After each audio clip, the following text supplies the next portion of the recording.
Hi, I'm Quincas and I'm a synth DIY guy. Welcome to part 2 of my video series on Befaco's Hexmix System.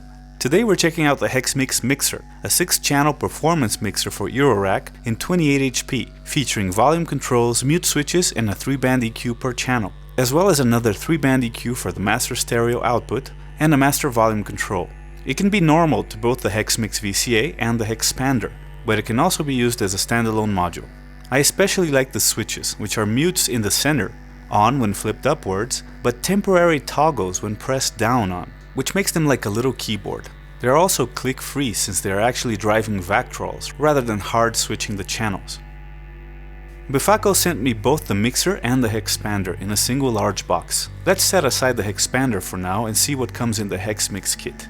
You get 3 larger bags, 2 with components and 1 with the panel and the PCBs. You also get the VCA expansion cable, a sticker and printed instructions. The panel looks super nice and the PCBs are very high quality.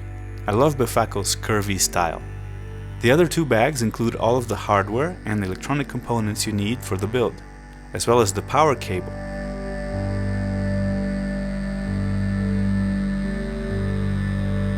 Alright, let's build it. We'll start with the main PCB.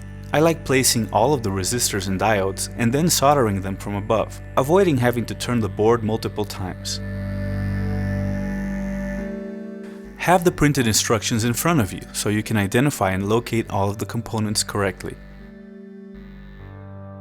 The designators are very logically placed on the PCB, making it easy to locate where each resistor goes.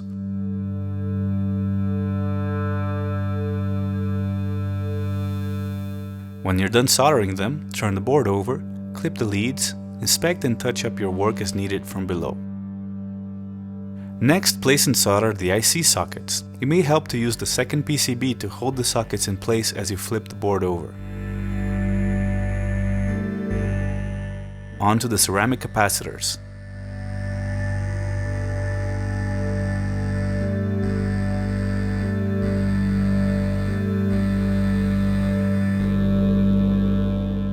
Now the transistors, minding their correct orientation.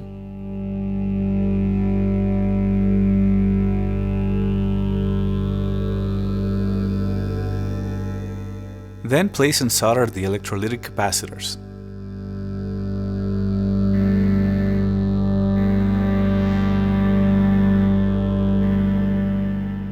Now place and solder the Vactrols, being very careful with orientation and polarity.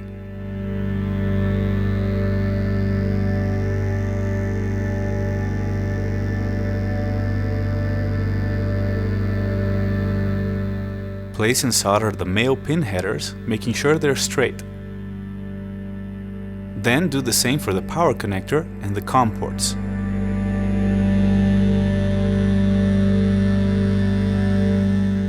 Finally, place the ICs in their sockets. Make sure they're oriented correctly. Moving on to the control PCB. Again, start with resistors and diodes, followed by the IC sockets and the small dip switch. Then the ceramic capacitors. Check the values carefully against the list on the build guide. Leave some slack for C216 and C218 so you can fit on the headers later. Now solder on the electrolytic caps, minding their polarity. Next are the 4 transistors and the female headers, again making sure they are very straight. Solder on the VCA expander connector. It should face out from the edge of the PCB. Stick the ICs into their sockets, making sure they are correctly oriented. Now secure the 2 spacers. Do this before attaching the panel. This is a large build, so take breaks. Right now is a good time.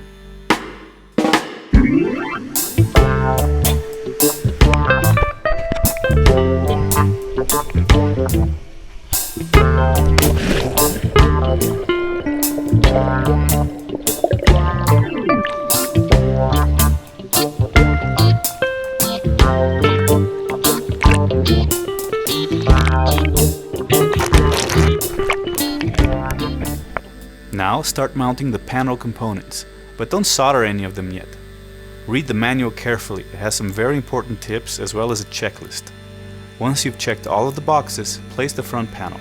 This is one of the hardest parts of the build, since there are so many panel components. Take your time, be patient as you wiggle the parts around. You can use some pliers to help accommodate everything so all the parts go through their holes on the panel.